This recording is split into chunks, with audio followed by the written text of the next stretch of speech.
Across the churning, unpredictable expanse of the world's oceans, sailors have whispered a chilling tale for centuries. A spectral vessel, perpetually battling storms, its sails tattered, its crew long dead, cursed to never make port.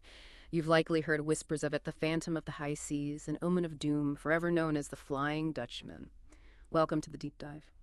Today, we're plunging into the enduring enigma of this quintessential ghost ship. Our mission for this deep dive is to explore where this terrifying legend truly began. Is it an echo of a real maritime tragedy, or maybe a manifestation of our deepest fears?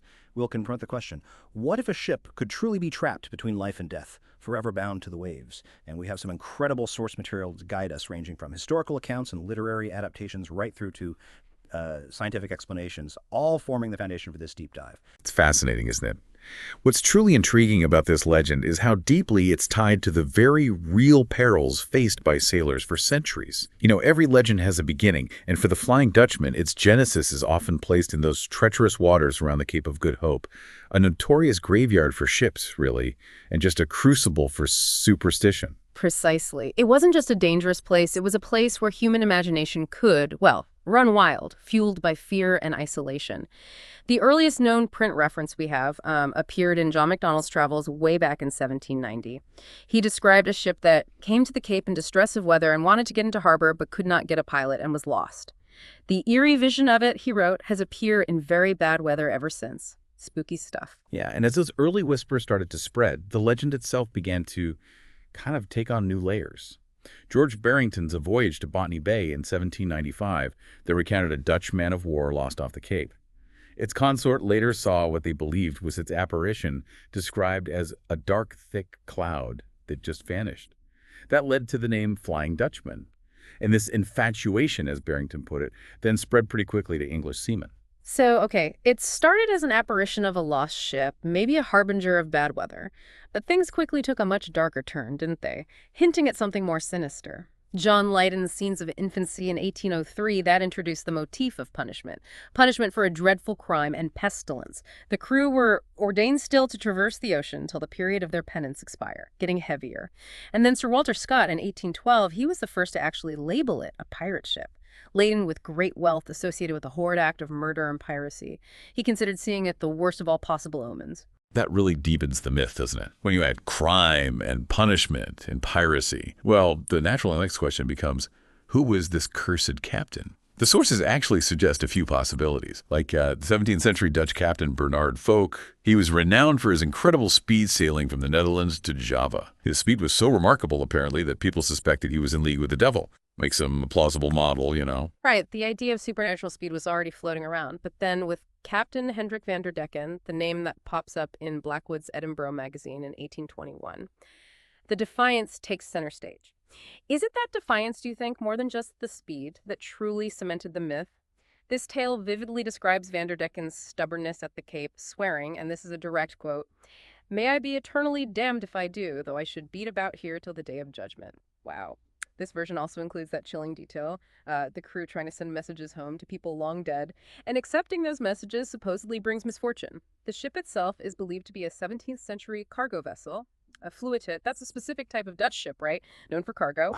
Exactly, a fluitit. And yes, that absolute defiance, that challenge to fate, it absolutely resonates more deeply. It's very human, in a way. If we connect this to the bigger picture, the psychological roots here are just profound.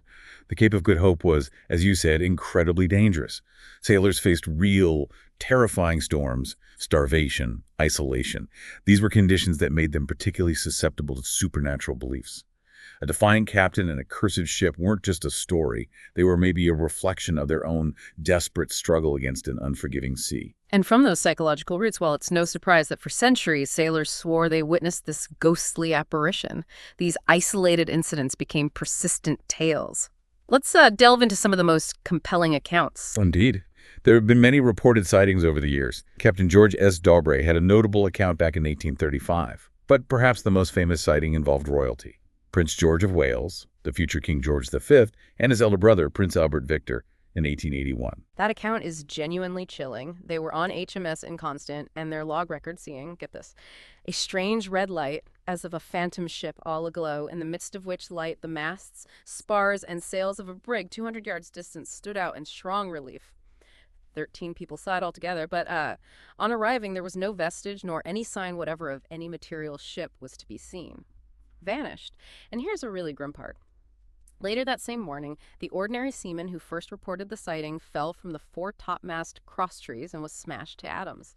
It just makes you wonder, doesn't it? Was that pure coincidence, or did the sheer power of the legend somehow create a narrative around a terrible accident? That's the enduring power of myth, right? It shapes how we interpret events. It's also worth a quick mention that the novelist Nicholas Montserrat, famous for The Cruel Sea, he described a similar phenomenon in the Pacific. It was in his unfinished final book, Master Mariner. Across these documented sightings, there are remarkably consistent characteristics. The ship is usually described with a glowing, ethereal appearance, often seen in stormy weather, sailing against the wind, appearing suddenly, vanishing just as quickly. And seeing it is almost always seen as a portent of doom. Okay, so if science can explain the visual phenomenon, why do these stories persist with such power? I mean, the allure of a supernatural curse is strong, but science does offer compelling explanations for many sightings, doesn't it? It reminds us the ocean, with its vastness and weird conditions, can definitely play tricks on the eye. Oh, absolutely. It's intriguing how many sightings might be explained by the Fata Morgana phenomenon. That's a superior mirage. It's considered the most credible scientific explanation. Basically, under specific atmospheric conditions, like temperature inversions where warmer air sits above colder air, light rays bend in really strange ways. Distant objects, like ships way over the horizon, can appear distorted, stretched out, floating above the water, even upside down. You can imagine seeing a real ship miles away, looking like a ghostly, inverted vessel sailing through the air. And historical accounts actually show that once these phenomena were explained to sailors, they were often convinced, oh, that's what I saw. Right. And beyond Fata Morgana, there are other optical effects, too. Looming, for instance. That's when light rays bend across different air layers, making a ship just off the horizon seem like it's hoisted up in the air. Then you've got the psychological factors. Dense fog, mist, they can definitely obscure and distort things, make ships appear and disappear suddenly. And can you imagine the extreme stress and fear out at sea? Could that lead to, mass hallucination or some kind of shared delusion? It's certainly possible in extreme circumstances. But while these scientific explanations can demystify the visual side of things, they don't really diminish the profound impact the legend has had on our imagination. The idea of the curse, the defiance, the endless journey, it continues to resonate deeply because at its core, it speaks to our most ancient fears. The unknown dangers of the ocean, the isolation, the consequences of defying fate or nature. Science can explain the mirage, maybe, but not the emotional weight of the story. Exactly. And that's precisely why the Flying Dutchman hasn't just sailed the seas, it's sailed right into the heart of global culture. It's become this enduring symbol of, eternal damnation, solitude, the untamed power of the ocean. Its legacy is huge, far beyond just sailing stories. Absolutely. Take literature. Yeah. Samuel Taylor Coleridge's poem, The Rime of the Ancient Mariner. Okay, yeah. not explicitly the Dutchman, but it definitely echoes those themes of a cursed voyager trapped by a transgression. And then the core legend was adapted in Heinrich Heine's novel, which became a key source for Wagner's opera, really cementing that narrative of a captain bound by a curse. Yes, opera and theater. That's where the legend really hit iconic status, wasn't it? There was Edward Fitzball's English melodrama, The Flying Dutchman, or The Phantom Ship back in 1826. But it was Richard Wagner's opera, The Flying Dutchman from 1843, that just hammered it into popular imagination.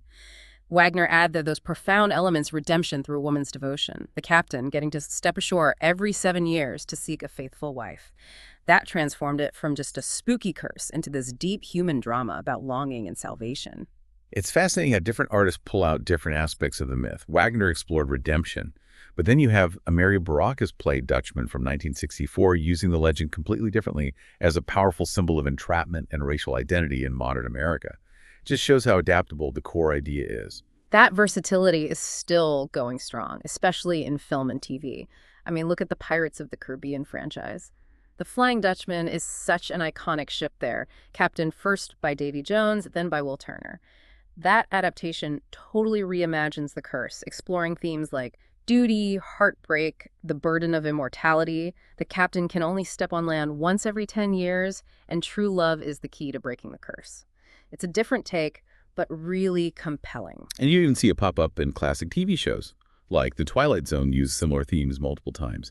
And then on the lighter side, you've got SpongeBob SquarePants. Right. The Flying Dutchman is this, humorous, ghostly character there. It really shows its universal appeal, works across all sorts of tones and audiences. And beyond screens and stages, the Dutchman's influence just keeps stretching. In art, you've got paintings by Albert Ryder, Howard Pyle, capturing that spectral presence.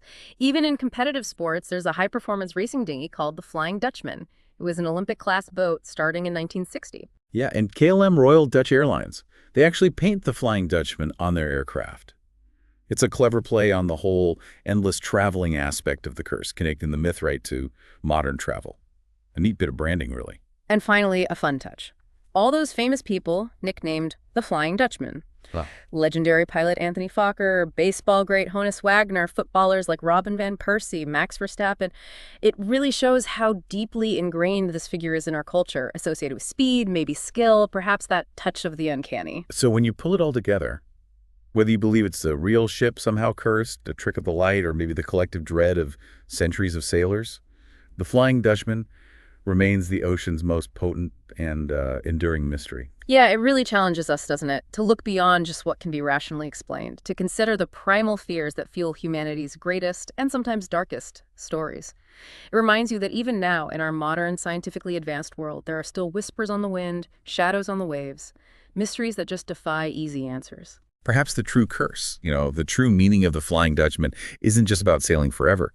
Maybe it's that the story serves as a timeless mirror, reflecting our own deepest fears, isolation, defiance, the unknown depths, both in the ocean and maybe deep within ourselves too. So what other enduring legends or maritime mysteries do you find captivating? Something to think about. We definitely invite you to continue your own deep dives into the unknown.